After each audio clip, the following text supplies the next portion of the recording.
नमस्कार दोस्तों, स्वागत है आप सभी का ऑनलाइन अड्डा फर्स्ट यूट्यूब चैनल पर। इस वीडियो में हम बात करेंगे यूपी टीईटी 2021 के नोटिफिकेशन के बारे में, साथ ही नई प्राथमिक शिक्षक भर्ती को लेकर और इसके साथ में टीजीटी पीजीटी 2021 की अपडेट के बारे में तमाम लेटेस्ट अपडेट आप सभी को इस वीडियो के माध्यम से दी जाएगी। तो वीडियो को लाइक कर दें, साथ ही शेयर कर दें और चैनल को सब्सक्राइब करना बिल्कुल ना भूलें, जिससे कि आपको इसी प्रकार की ऑथेंटिक जानकारियाँ सबसे पहले मिलती रहें। तो लाइक कर दिया करें, लाइक देखने वालों की संख्या के मुताबिक बहुत ज़्यादा कम होते हैं। इस चैनल के माध्यम से ऑथेंटिक जानकारी आप सभी को दी जाती है। अगर आप पूरा वीडियो देखते हैं तो 100% मुझे उम्मीद है कि आप मेरे द्वारा बताई गई सभी बातों से सेटिस्फाई होंगे, और अगर नहीं भी होते तो कमेंट करके अवश्य बताना। चलिए शुरू करते हैं। आगे बढ़ने से पहले अगर आप यूपी टीईटी 2021 क्वालिफाई करना चाहते हैं और इस बार अगर आपने क्वालिफाई करने का ठान लिया है तो आपके लिए आ चुकी है नवीनतम पाठ्यक्रम पर आधारित पुस्तक, जिनके साथ साथ आप सभी पुराने पेपर्स भी सॉल्व कर सकते हैं। वो भी इस पुस्तक में दिए गए हैं, जिससे कि आपका नया या पुराना कोई भी पैटर्न से पूछा जाएगा, बड़ी आसानी से आप यहाँ पे क्वालिफाई कर पाएंगे। इतना ही नहीं, इस पुस्तक के अंदर आप सभी को मिलता है डिटेल में आंसर, उत्तरमाला के साथ साथ व्याख्यात्मक भी आंसर दिए गए हैं, जिससे कि आप डिटेल के साथ में क्वेश्चन को तैयार करें, क्योंकि क्वेश्चन घुमाकर भी पूछे जाते हैं नए पैटर्न में। इतना ही नहीं, अगर आप सब्जेक्ट वाइज बुक लेना चाहते हैं तो आप सभी ऑनलाइन परचेज कर सकते हैं अमेजोन या फ्लिपकार्ट से। जैसा कि आप सभी स्क्रीन पर देख पा रहे हैं, सभी आप सभी को सब्जेक्ट वाइज पुस्तक देखने के लिए मिलेंगी। साथ ही इनकी जो टेस्ट सीरीज है, प्रैक्टिस सेट भी आता है, जिनको भी आप सभी ले सकते हैं। ज्यादा जानकारी के लिंक वीडियो की डिस्क्रिप्शन में दिया है, अभी क्लिक करें और परचेज करें। उत्तर प्रदेश में नई प्राथमिक शिक्षक भर्ती की अगर बात की जाए तो पिछले 3 सालों से हमने जो देखा है, बीएड और बीटीसी अपने तय समय पर करवा लिए गए, बार बार डीएलएड के आवेदन हो गए, हर बार एक नया सत्र डीएलएड का यहाँ से निकल जाता है। सेम हमें बीएड के अंदर भी देखने के लिए मिला। इसके साथ साथ टेट और सीटेट भी करवा लिए गए, उनको भी यहाँ पर डिग्रियाँ दे दी गई। इससे मजे की बात और भी हो गई कि सभी टेट और सीटेट वाले आजीवन वैलिड कर दिए गए। लेकिन मजे की बात तो यह है कि अभी तक शिक्षक भर्ती नहीं निकली। तो ऐसे में चाहे आपने डीएलएड किया हो या बीएड किया हो या टेट सीटेट कर लिया हो, जब तक शिक्षक भर्ती नहीं निकलेगी तब तक आपका वो करना पूरे तरीके से वैलिड नहीं है। क्योंकि अगर नौकरी नहीं मिली तो इतना कुछ करने का फायदा क्या, या भर्ती में बैठने का मौका नहीं मिला हो तो। जैसा कि आप जानते हैं कि सरकार की ओर से ऐसे फैसले लिए जाते हैं जिससे कि छात्रों को लगता है कि जल्द सरकार उनके लिए यहाँ पर कुछ नया करने वाली है। उसी क्रम में छात्रों की ओर से धरना प्रदर्शन शुरू किया गया नई प्राथमिक शिक्षक भर्ती के लिए। ट्विटर वार भी किए गए, मंत्री विधायकों तक मांग पहुंचाई गई। सरकार को लगा कि अब चुनावी समय आ चुका है, छात्र अपनी मांगों को लेकर सड़कों पर उतर रहे हैं। तो ऐसे में नई प्राथमिक शिक्षक भर्ती के लिए एक कमेटी का गठन कर दिया गया। उस कमेटी के माध्यम से कार्य क्या है कि उत्तर प्रदेश में टोटल शिक्षकों के कितने पद खाली हैं, उसके आधार पर नई प्राथमिक शिक्षक भर्ती के बारे में जानकारी दी जाए, और जितने पद होंगे उसको लेकर शासन को प्रस्ताव दिया जाएगा। फिर शासन की तरफ से फैसला लिया जाएगा कि नई प्राथमिक शिक्षक भर्ती कितने पदों पर करवाई जाएगी।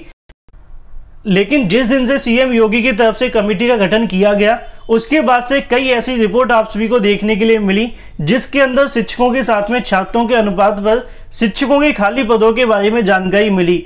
अगर आपको याद होगा तो पीएबी की रिपोर्ट के बारे में सबसे पहले वीडियो बनाकर मैंने आपको जानकारी दी थी, जो कि लगभग 900 पेज की थी। उसके अंदर आप सभी ने देखा था कि प्राथमिक शिक्षकों की अगर बात की जाए तो 73,000 पद खाली थे। प्रधानाचार्यों की अगर हम बात करें तो 52,000 से ज़्यादा पद खाली थे। उसके अंदर जितना डाटा लिखा हुआ था, एक एक करके समाचार पत्रों के माध्यम से बताया गया कि इतने पद खाली है, इतने पदों में भर्ती करनी है, केंद्र सरकार ने ऐसा आदेश किया है, वैसा किया है, और भी तमाम जानकारियां आप सभी को मिल गई होंगी। लेकिन अब ऐसे में सरकार का कहना है कि उत्तर प्रदेश के अंदर 80,000 ऐसे शिक्षक हैं जो कि शिक्षकों की अगर बात करें अनुपात के आधार पर या फिर पर्याप्त शिक्षकों की यहाँ पे संख्या से भी ज़्यादा है। मतलब कि सरकार को 3 लाख की आवश्यकता है तो उनके पास 3,80,000 है। ये एक एग्जाम्पल है, संख्या आप सभी के सामने डिफरेंट देखने के लिए मिलेगी, यहाँ पे लिखी भी हुई है। आज के समाचार पत्रों में जानकारी देखने के लिए मिली है कि 80,000 से ज़्यादा शिक्षक सरकार के पास हैं। लेकिन ऐसे में नई प्राथमिक शिक्षक भर्ती की तैयारी सरकार की तरफ से की जा रही है। यहाँ पे दावा है कि केंद्र की रिपोर्ट के अनुसार ये जानकारी आप सभी को दी गई है। एक केंद्र ने और रिपोर्ट दी थी हाल ही में पीएबी की बैठक के अंदर, जिसमें इन्होंने बताया था कि 73,000 से ज़्यादा पद खाली हैं। जैसा कि आप सभी ने देखा कि पीएबी की रिपोर्ट और साथ में दोनों रिपोर्ट आपस में मिसमैच होती हुई दिखाई दे रही हैं। एक में कहा जा रहा है कि 80,000 ज़्यादा है, तो दूसरे में कहा जा रहा है 73,000 पद ज़्यादा खाली हैं। तो वहीं दूसरी तरफ आप सभी को देखने के लिए मिलता है, लगातार जानकारियां दी गई हैं कि उत्तर प्रदेश के अंदर सहायक अध्यापक साथ में प्रधानाचार्य के करीब 1.26 लाख के समथिंग जो पद है वो खाली पड़े हुए हैं, और इसमें कोई दोहराई भी नहीं है। अगर ऐसे में आप सभी जानते हैं कि नई प्राथमिक शिक्षक भर्ती को लेकर जो सरकार की कमेटी का गठन किया गया है, उस कमेटी से इस प्रकार की रिपोर्ट का कोई संबंध नहीं है। चाहे वो केंद्र सरकार के द्वारा कितनी भी रिपोर्ट सौंपी जाए, जब तक यहाँ पे उत्तर प्रदेश के अंदर खाली पदों का ब्यौरा मांगा गया है, जिस कमेटी का कार्य है कि उत्तर प्रदेश में कितने पद खाली हैं, जब तक उसके माध्यम से कोई रिपोर्ट नहीं आ जाती, तब तक आप सभी डिमोटिवेट ना हो। अब ऐसे में आपके मन में सवाल होगा कि नई प्राथमिक शिक्षक भर्ती होगी कि नहीं होगी, तो इसका जवाब आप सभी जानते हैं कि भले ही यहाँ पे ये बताया जा रहा है कि 80,000 शिक्षक उनके पास ज़्यादा है, लेकिन 1,40,000 शिक्षा मित्र इनके पास अभी भी हैं जिनकी सेवाएं पहले से समाप्त हो चुकी हैं।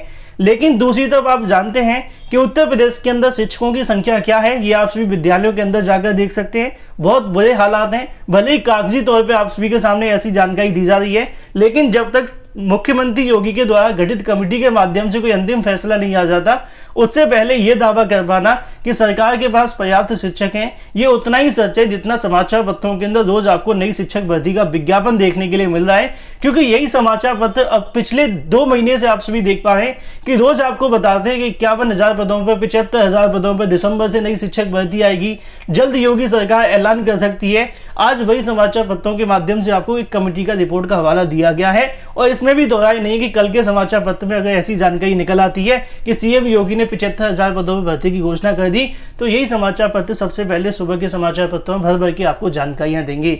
इसीलिए अगर आपके मन में यह सवाल है कि नई प्राथमिक शिक्षक भर्ती होगी कि नहीं, उसका एक सीधा सा जवाब आप सभी भी जानते हैं कि जब सरकार की तरफ से 69,000 शिक्षक भर्ती के समय पर यह बताया गया था कि 51,112 पद हमारे पास खाली हैं, तो वो पद कहाँ गए।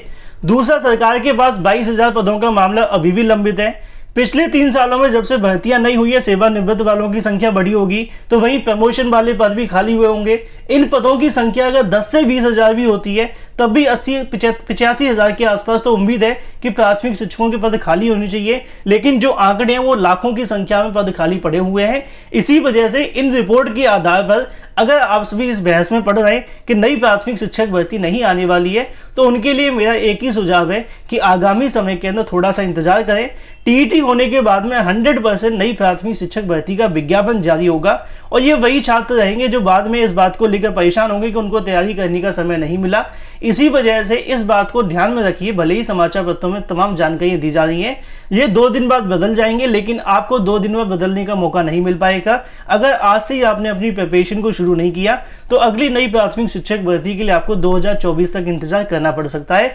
इसी वजह से जो नई प्राथमिक शिक्षक भर्ती इसी महीने दिसंबर के बाद आप सभी के सामने आने की संभावना है, उसके लिए आप लोग प्रिपरेशन शुरू कर दें। इस प्रकार की बहस में अगर आप हैं कि नई प्राथमिक शिक्षक भर्ती नहीं आएगी, या फिर ये कहा जा रहा है कि हमारे पास शिक्षकों के पद नहीं है, तो पहले इंतजार।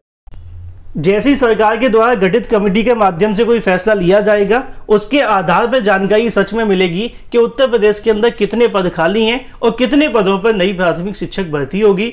तो जो आप सभी का सवाल है कि नई प्राथमिक शिक्षक भर्ती होगी कि नहीं, उसके बारे में जानकारी मैंने आप सभी को दे दी है। बाकी इसके बारे में आपका क्या कहना है, कमेंट करके अवश्य बताएं। वहीं दूसरी तरफ बात करें अपनी अगली अपडेट के बारे में, जो कि संबंधित है यूपी टीईटी 2021 को लेकर। जैसा कि आप जानते हैं कि यूपी टीईटी को मंजूरी मिल चुकी है, बहुत सारे छात्र इंतजार कर रहे हैं 2021 के नोटिफिकेशन का। तो यहाँ पर भी आप सभी को देखने के लिए मिलेगा यूपी टीईटी 2021 के नोटिफिकेशन के बारे में कि 28 नवंबर को आपकी परीक्षा होगी। 28 दिसंबर 2021 को आपका यहाँ पे जो रिजल्ट है वो घोषित किया जाएगा। इसी के साथ नीचे जानकारी दी जाती है कि 7 अक्टूबर से आपके ऑनलाइन आवेदन शुरू हो जाएंगे। 25 तारीख तक का आपको समय मिलेगा।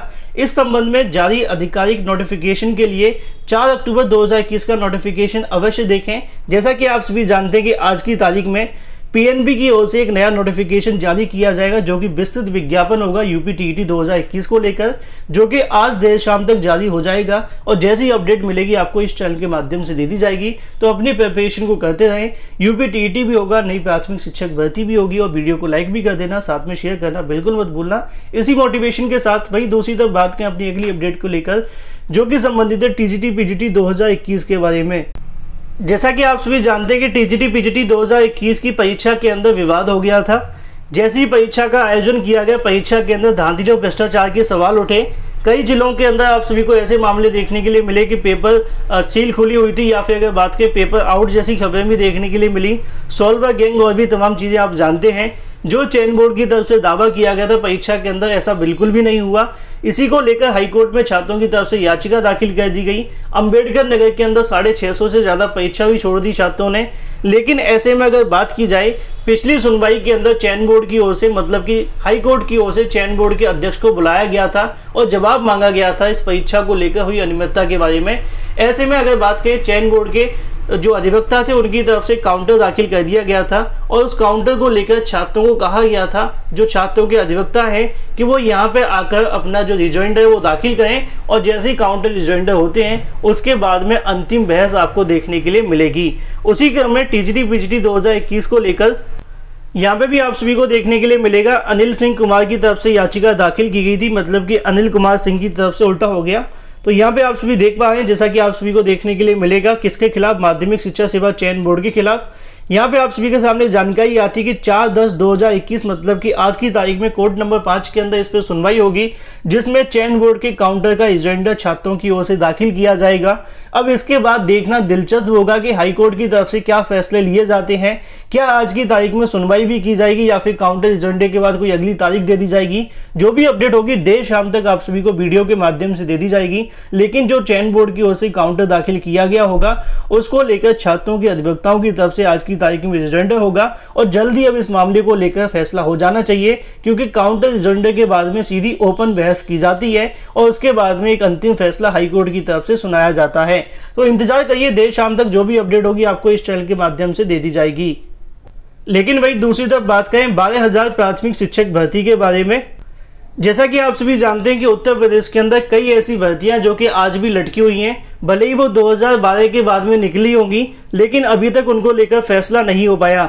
हाई कोर्ट के अंदर 12,460 के मामले को लेकर यहाँ पे अगर बात की जाए, मंत्री बलदेव सिंह को ज्ञापन सौंपा गया है कि सरकार इस मुद्दे को लेकर न्यायालय में अपनी मांग को रखे। ज्ञापन में लिखा है कि अधिकतर बिंदुओं को लेकर उच्च न्यायालय के द्वारा किया जा चुका है। अब ऐसे में उत्तर प्रदेश सरकार, साथ ही अगर बात करें बनाम राम जनक मौर्य की जो याचिका है उसको लेकर सरकार एक भी पक्षकार यहाँ पे नहीं पहुंचते हैं, जिसकी वजह से मामला लंबित है। इस केस को लेकर अब तक 17 से ज़्यादा डेट लग चुकी हैं, लेकिन सरकार का कोई भी अधिवक्ता वहाँ पे पहुंचता नहीं है और बार बार अनुपस्थित होने के कारण यहाँ पे अभी तक 6,000 से ज़्यादा छात्रों का जो भविष्य वो लटका हुआ है। काफ़ी लंबे समय से छात्र परेशान है आर्थिक और मानसिक रूप से, लेकिन फैसला कोई नहीं हो पा रहा है। ऐसे में सरकार को चाहिए कि इस मुद्दे को लेकर जल्द अंतिम फैसला करवाते हुए 6,000 से ज़्यादा छात्रों को बेनिफिट दिया जाए। और वीडियो को लाइक कर दें, साथ ही शेयर कर दें, चैनल को सब्सक्राइब करना बिल्कुल ना भूलें।